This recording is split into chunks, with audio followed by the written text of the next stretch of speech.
It's going to be Salah versus Haaland all pre-season. Yet again, we've got price reveals on both players. Salah coming in at 14.5 million and Haaland only 500,000 less than that. We're not going to be able to afford both these guys. So it's probably going to be one or the other. How are we feeling? Well, look, Mo Salah will be surely a lock for many. Let's discuss both those big names in the next 5 minutes or so. Guys, if you want to hit that like button, show support for this, up straight away with breaking news, hit that notification bell and the subscribe button, and I'll bring you all the breaking FPL news for this launch, but also just through pre-season. So many great videos planned with so many cool people, including some former winners with their team selections in the coming days.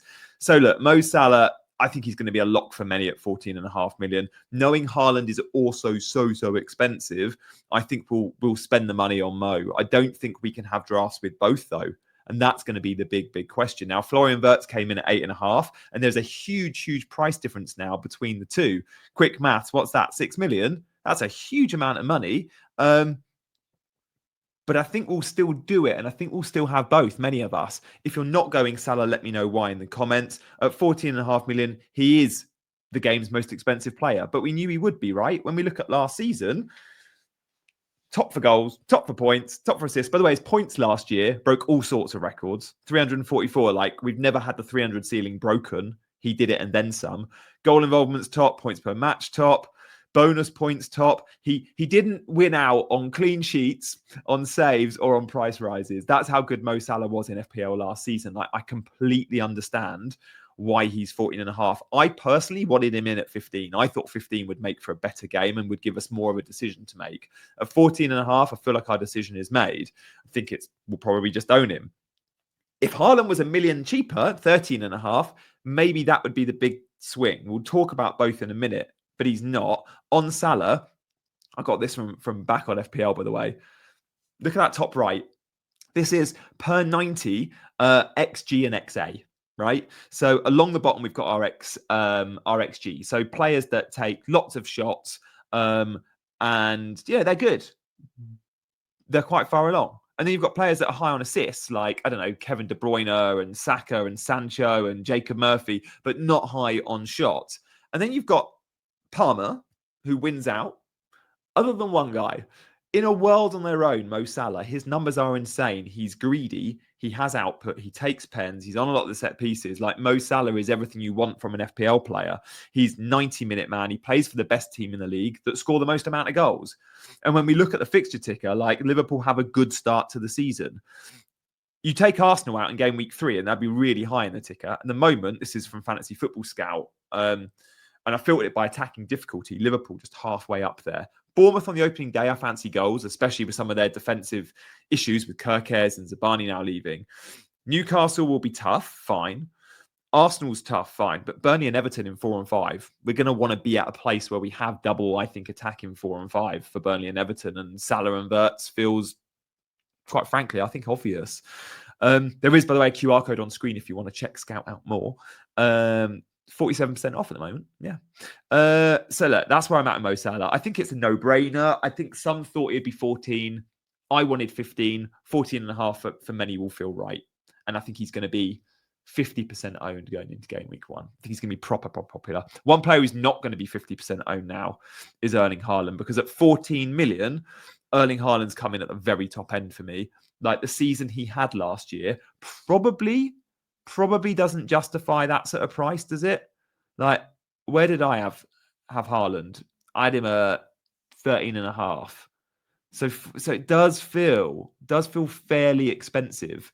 Now, City obviously didn't have a great season, did they? Like, it was a pretty underwhelming City for both Haaland and for City. Now, when we look at like the best points last year, Haaland was obviously great, but his output was off. His output was off last year. So I've got this graphic to show you here. Like, he still had 22 goals. His XG was 22. Isak scored more goals.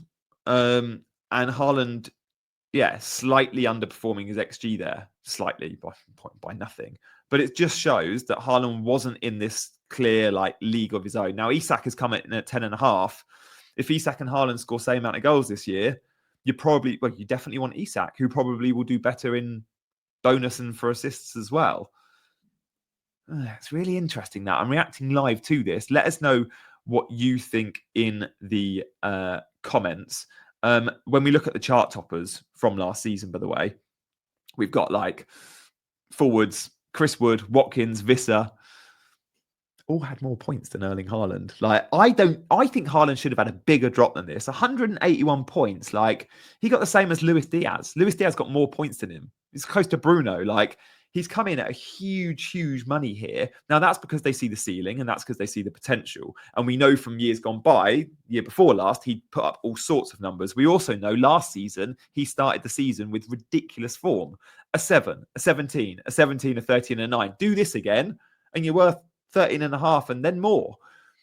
But I think it's unlikely. In the Club World Cup, he was fine, didn't do much. In the end of last season, he was injured, but when he did have a cameo at the end, you know, I don't think we're going to see massive, massive numbers. I don't expect to see the 17s. I don't think. I think at 13.5, it's unlikely he's going to be in loads of our teams. I reckon 25 to 30% owned, while Salah will be 50% owned plus. That's really interesting. So look, let us know what you think in the comments. But this is really interesting when you compare him to the other forwards in the game. Isak, Wood, Watkins, Visser, all with more points than Haaland last year. My initial reaction is he probably won't be in my game week 1 team. But let's see as we digest it and we get more reveals. Again, worth noting, he did score 22 goals. He is still an output monster. But I think when you're paying 13.5 million, you need him to be clearing away. Like Salah is clearing away. When you compare Salah to the other midfielders, he's in a league of his own. When you compare Haaland to other strikers, I don't think he was there last year. He might be there next year, and he was there the year before, but he might not be there next year. Again, Salah completely in a league of his own. Guys, I hope you've enjoyed the video. Please subscribe. Please hit that like button. Drop a comment. I'll respond to all of you today. And look, happy FPL planning. More videos coming very, very soon. Hit that notification bell. Bye-bye.